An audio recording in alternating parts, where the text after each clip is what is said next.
Memiliki banyak skill, makin besar potensi yang bisa kita dapatkan. Seperti beberapa opsi yang teman-teman bisa lihat berikut. Data mining, Microsoft Word, Microsoft Excel, data entry. Ya, sejenis ini memiliki potensi yang cukup gede.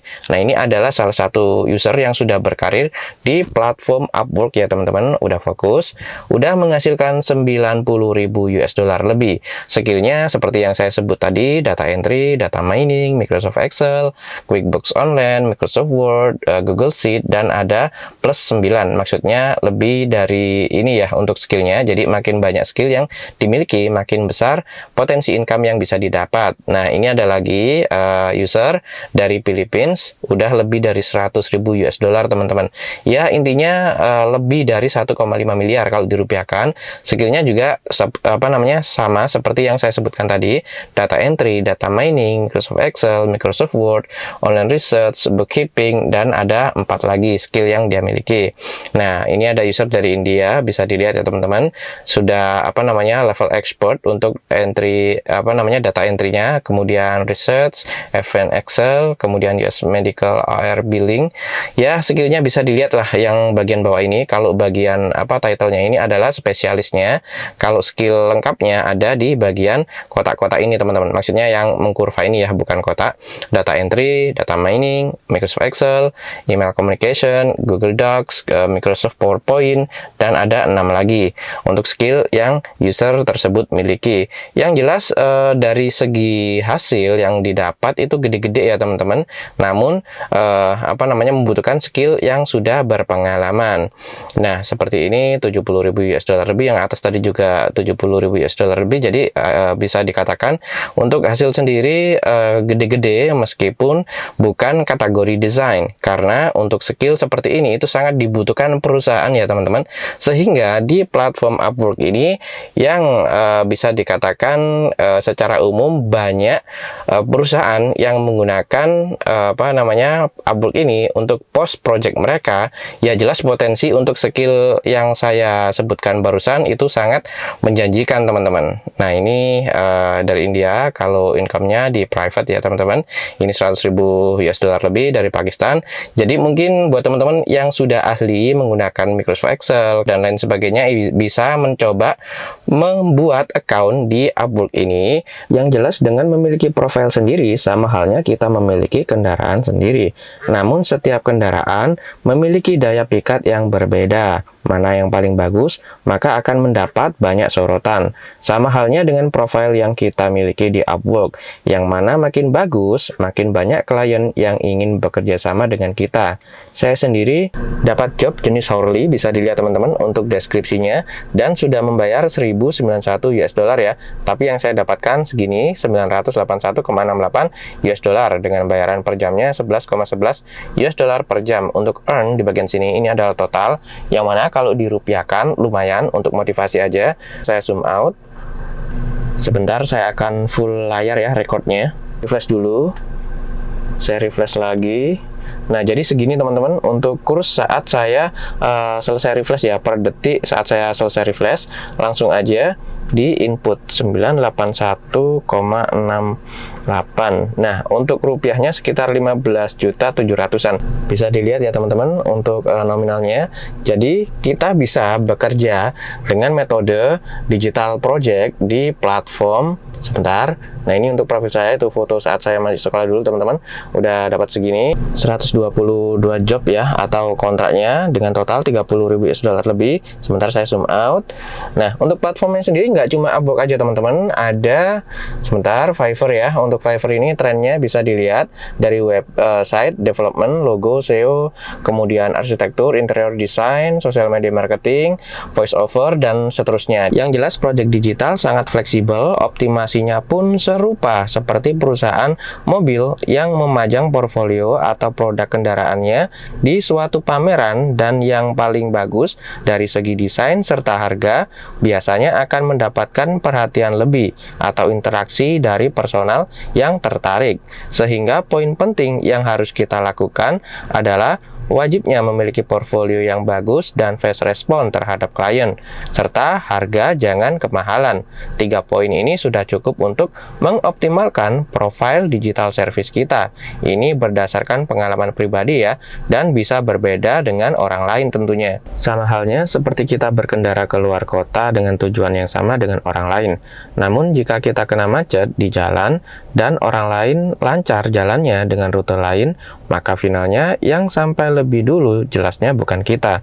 Jadi dalam menuju keberhasilan tidak hanya satu jalannya, bisa berbeda setiap personalnya, dan hasil setiap orang akan berbeda pula. Sementara untuk job data entry sendiri jumlahnya luar biasa teman-teman, 10.000 lebih. Ini bisa dilihat ya, untuk level pemula atau entry level 2.835 yang paling atas ini teman-teman, dan untuk intermediate itu 8.866 jumlahnya, dan untuk yang sudah ahli di bagian paling bawah expert ini ya 2.194.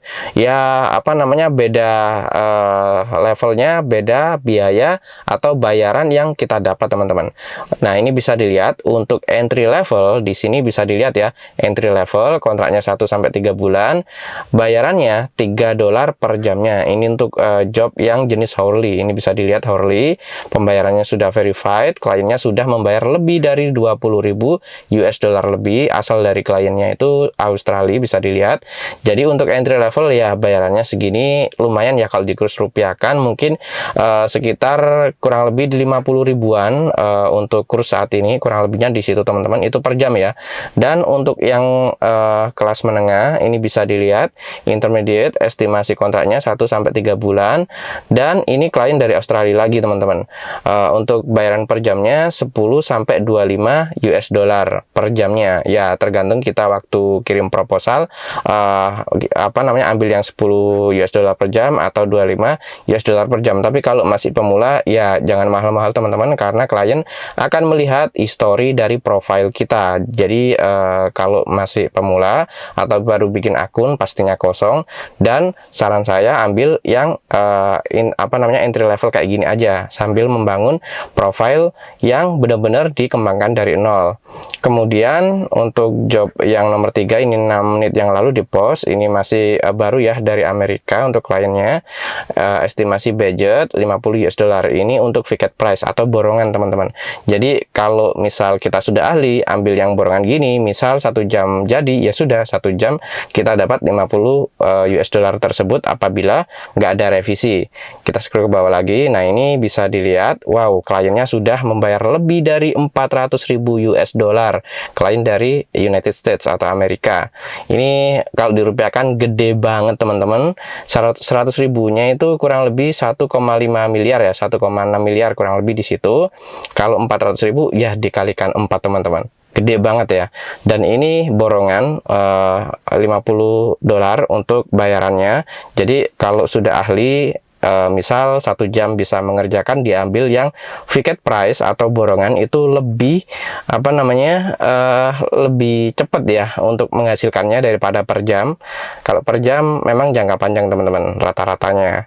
Nah ini kontraknya 3-6 bulan hourly untuk expert, tapi di sini estimasi dari harga per jamnya tidak ditunjukin, artinya kita bebas apa namanya, men-set up harga kita saat mengirim proposal ke klien ini. Kalau kirim proposalnya sendiri, kita tinggal dibuka aja untuk title dari jobnya. Sebentar, mana ya kursornya?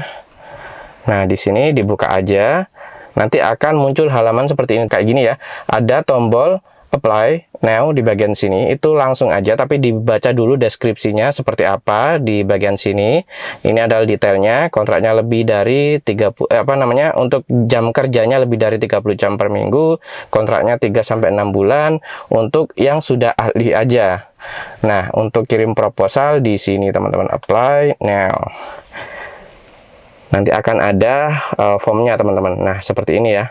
Membutuhkan 17 connect. Kita scroll ke bawah, ini deskripsinya. Kalau sudah dibaca, langsung aja scroll ke bawah. Nah, di bagian sini tinggal di setup aja ya, apakah rate kita itu tetap atau akan ada peningkatan setiap berapa bulan sekalinya. Kalau never ini nggak pernah naik ya untuk tingkatnya, kecuali untuk kontrak baru. Kemudian di sini untuk peningkatannya itu berapa persen. Tapi kalau saya pribadi mending diflatkan ya, never. Kemudian di bagian sini nggak perlu diisi.